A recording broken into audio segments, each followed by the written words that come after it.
Hi, I'm Strob, and here's a little VFX breakdown for the Mobile Strike Playtime Spot that I worked on with director Patrick Boivin.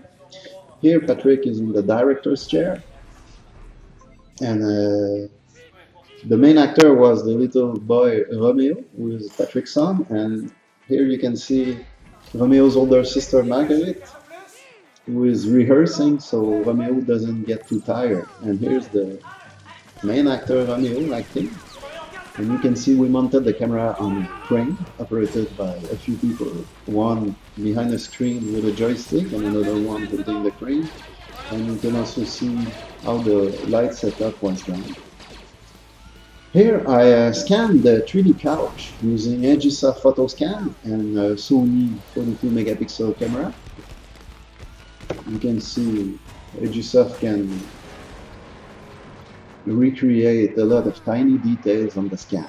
I use this couch to better integrate my little CG tank on top of the couch. And I did all the camera tracking with Blender. Here you can see I'm loading a grid that I shot on the set using every possible lens that we use.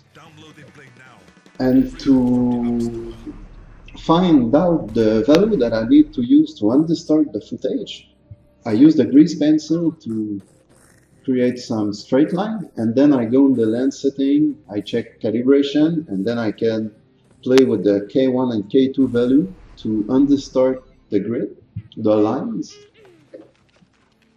And once I find value that seems to make the red line fit on the grids, I can check render undistorted to see if it's working correctly.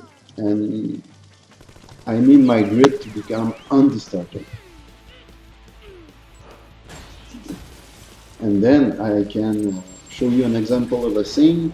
I use the undistorted footage by using the value I found out with the grid that we just saw. And in Blender, I can also create some proxy very easily. I check 50% or 25% for the original and undistorted footage. And then Blender will automatically load those undistorted or distorted footage as needed. And here you can see all the tracker in the bottom. It's the movie clip view. At the top, it's the 3D view with some cubes. There is some tool to automatically track each tracker, but most of the time I use some manual animation of each tracker using the small window that you see at the right.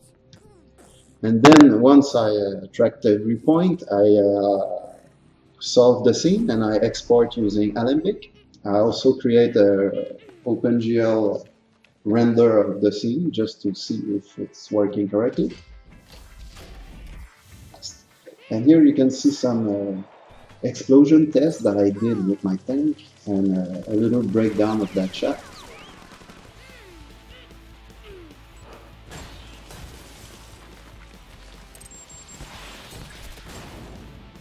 Here you can see a clear render of the scene with the tank and in 3ds Max with the fluid box that creates the explosion with the real-time GPU preview in PhoenixFD. So I use PhoenixFD for all the explosion and smoke in the spot. And now you can see another shot with the tracking in Blender, the tank animation, and a little breakdown of the compositing, shadow, tank, lighting pass, some dirt, smoke, missile smoke, and final color grading and all.